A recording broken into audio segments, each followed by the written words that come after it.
What's up, everybody? Just a quick update on where I'm at. Yesterday I started sanding the outside of the house.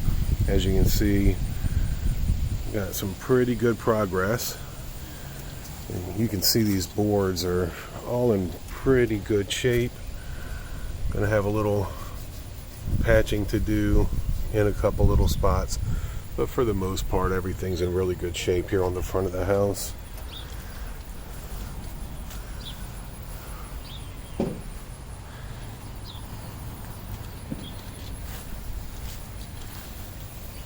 So I should finish this up today, and then I'll be starting on the side over here, the long side.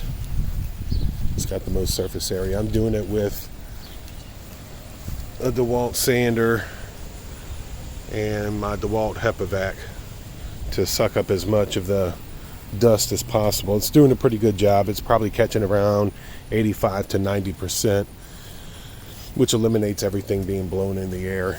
So there's the sander, and my vacuum's a little bit dusty right now, but that's the vacuum that I'm using.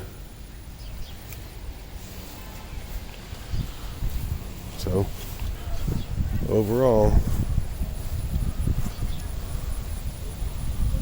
that's the progress. Today is the 30th of September.